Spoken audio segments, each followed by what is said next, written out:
Fala pessoal, durante muito tempo os homens gays foram associados à promiscuidade. Mas será que isso é uma realidade? Neste podcast eu quero discutir com vocês sobre dois tópicos. Um deles é de onde vem essa associação entre gays e um comportamento sexual excessivo. Afinal, heterossexuais também não seriam promíscuos? Outro tópico é se promiscuidade é necessariamente algo ruim. Se você gostou da proposta, quer ampliar seus conhecimentos e participar do debate, se inscreve no canal, ativa o sininho e vem comigo. Se você preferir ouvir este podcast numa plataforma de áudio, o link está na descrição. E a vocês que já são inscritos, meu muito obrigado. Este é o canal Agora Gay, onde discutimos sobre filosofia, religião, política e cultura. De um ponto de vista histórico e sociológico, todo grupo que é numericamente minoritário está sujeito a uma série de percepções distorcidas da realidade. Se você é uma pessoa que só convive com brancos e vê na televisão um assaltante negro, você imediatamente acha que negros tendem mais ao crime, porque você não convive com outras pessoas negras que levam suas vidas dignamente.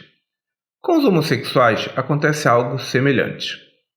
Como essas pessoas são numericamente minoritárias, quando alguém convive com gays promíscuos, imediatamente associa todo este universo a esta realidade. Mas será que homens gays tendem mais ao sexo desmedido do que héteros? Bem, a resposta para isso talvez seja sim e não. Nós, da comunidade LGBT, sabemos que existe todo tipo de gay no mundo, desde aqueles que são muito quietinhos e quase não fazem sexo, até aqueles que realmente são intensos na sua sexualidade. Mas então por que essa associação entre gays e promiscuidade? Bem, para respondermos a essa pergunta, primeiro precisamos definir o que é promiscuidade. Só que para entendermos a lógica deste conceito, necessariamente temos que entender a dinâmica social da heterossexualidade. Muitos dizem que gays são promíscuos por serem homens, e homens têm necessariamente um maior apetite sexual do que mulheres. Já outros dizem que o apetite sexual é igual entre homens e mulheres, mas as mulheres seriam mais castradas do que os homens. Não quero tentar dar uma resposta a essa pergunta específica, mas seja qual for a verdade, fato é que a sexualidade entre homens e mulheres sempre teve freios muito maiores em função da biologia e, por conseguinte, da sociedade. Durante muito tempo, as pessoas não controlavam a reprodução humana com preservativos e pílulas anticoncepcionais. Não havia testes de paternidade e nem pensão alimentícia. Isso significa que uma mulher sair com um homem desconhecido sempre havia no ar o risco da gravidez indesejada. Até existia a tabelinha, mas ela nunca foi muito eficaz. Além do que, antigamente, não tinha coisas como delegacia da mulher e nem a sociedade se preocupava com violência contra elas. Isso significava que uma mulher sair com um homem desconhecido representava um risco físico para ela. Além disso, se soma a este quadro coisas como culpa, vergonha, honra, moral e a valorização social da virgindade. O resultado disso tudo é que a sexualidade feminina sempre foi muito mais refreada e vigiada. E se a sexualidade da mulher até hoje ainda é controlada, isso significa que a heterossexualidade nunca foi exatamente livre. Ela só deveria ocorrer dentro do casamento ou dentro de compromissos sociais previamente estabelecidos, como o noivado, por exemplo. E é sob este ponto de vista heterossexual que devemos entender o conceito de promiscuidade. Ainda que isso esteja mudando bastante, para o hétero médio, ao menos no passado, uma sexualidade sem compromissos ou fora de certos arranjos sociais já era promiscuidade. Se o número de parceiros fosse elevado, a coisa ficava ainda pior. Vocês aí devem estar se perguntando: cara, mas o que mais tem é heterossexual promíscuo? Ainda mais hoje em dia, nos tempos de aplicativos. Então, sim, especialmente nos tempos atuais. Mas mesmo no passado, sempre houve a mulher da vida ou o homem mulherengo. E essas pessoas também eram mal vistas. Ainda que homens mulherengos fossem menos mal vistos do que as mulheres. Homens e mulheres sempre deram seu jeito de transar muito, sejam solteiros ou sejam na boa e velha hipocrisia, onde pessoas casadas se traíam sistematicamente e todo mundo fingia que estava tudo bem.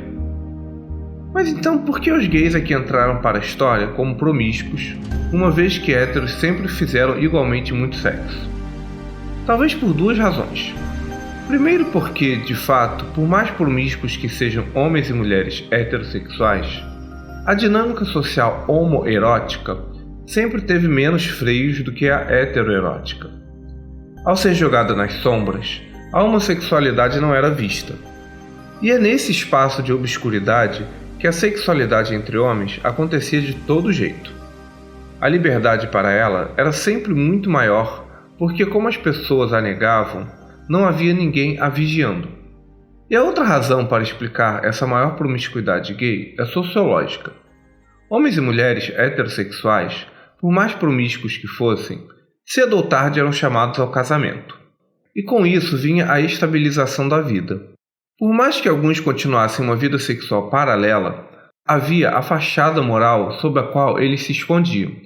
A fachada da família perfeita dava uma impressão de que eram gente direita, entre aspas.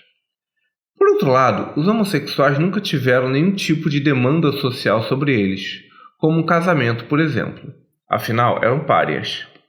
Logo, nunca tiveram nenhum tipo de obrigação ou demanda, o que não só permitiu uma sexualidade livre, como também fez da própria sexualidade um objetivo de vida para muitos deles.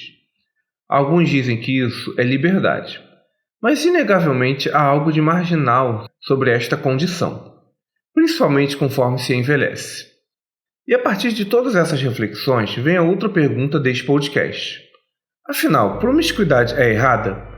E se sim, por quê? Bem, fato é que o conceito de promiscuidade é muito relativo. Para alguns, se você fizer sexo com mais de 3 pessoas por ano, já é promiscuidade. Para outros, isso é a mesma coisa que nada.